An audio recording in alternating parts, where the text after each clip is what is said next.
as make, Dorinda would say.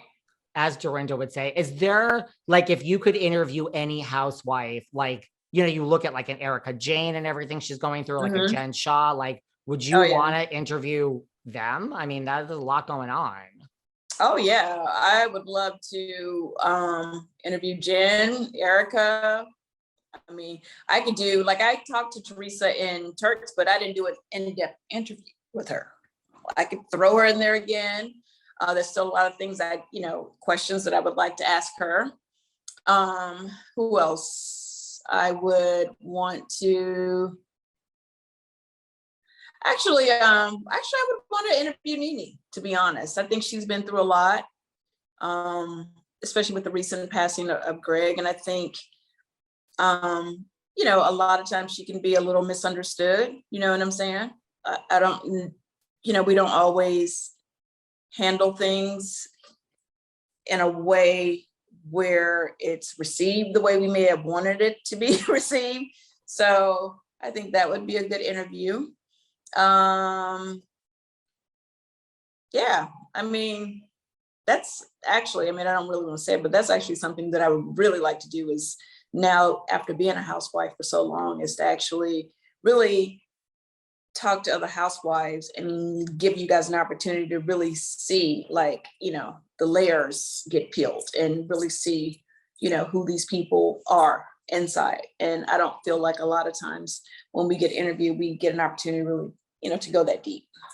I agree. And I think they would trust you because you were one of them or are one of them, and especially like been in the same boat.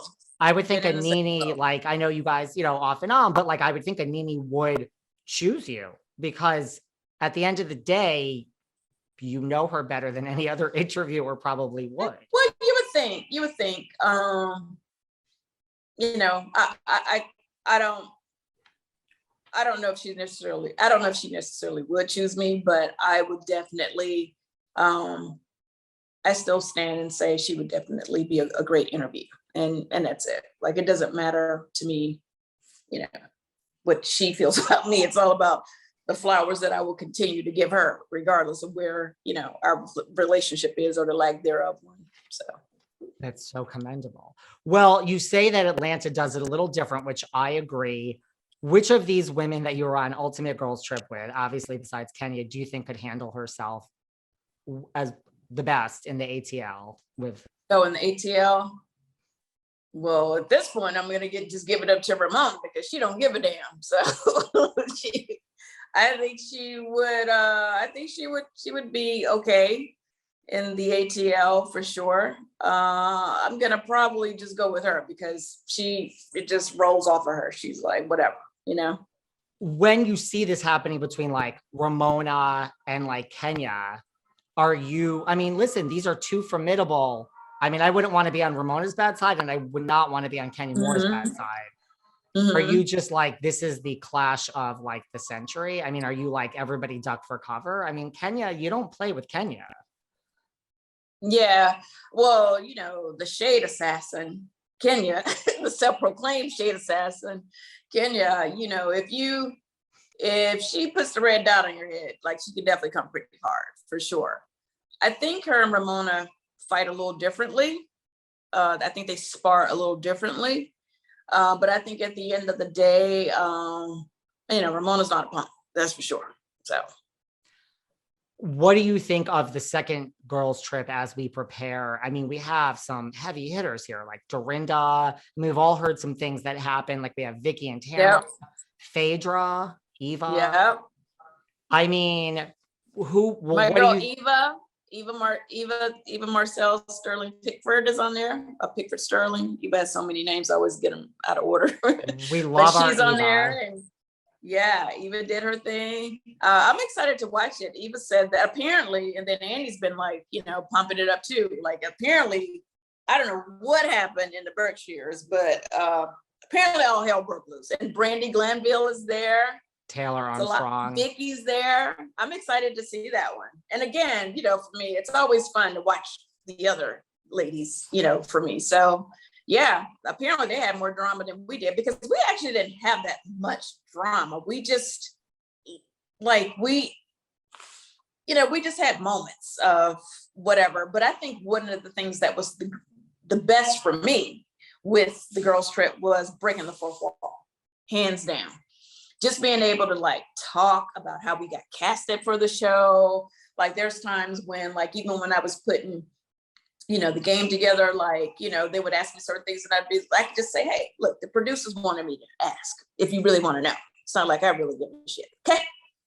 The producers ask, you know what I'm saying? So just being able to say those things, because you guys have been watching us forever now. You guys know that, things can be manipulated or whatever. You guys aren't stupid.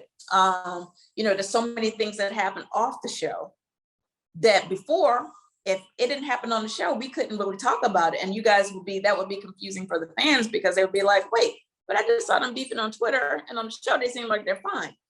Well, if it didn't happen on the show back in the old days, you couldn't talk about it. And now social media has helped change all of that, because you can't have somebody dragging each other on social media and then acting nice on the show when the timeline is still the same.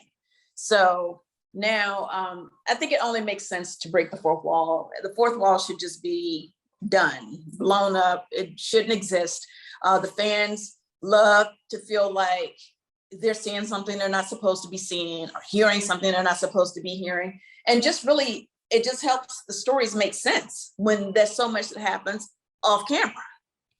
Do you think reality TV, right? I mean, I agree with all of that. I think there's nothing better than breaking the fourth wall. Do you think reality TV will go that way eventually, like Housewives, where they're just like, we're just in a different age now. We have to break it. Well, listen, for someone who's been on a reality show for 11 years, a successful reality show, that would be my suggestion, 100%, because it's the new reality TV. It's real.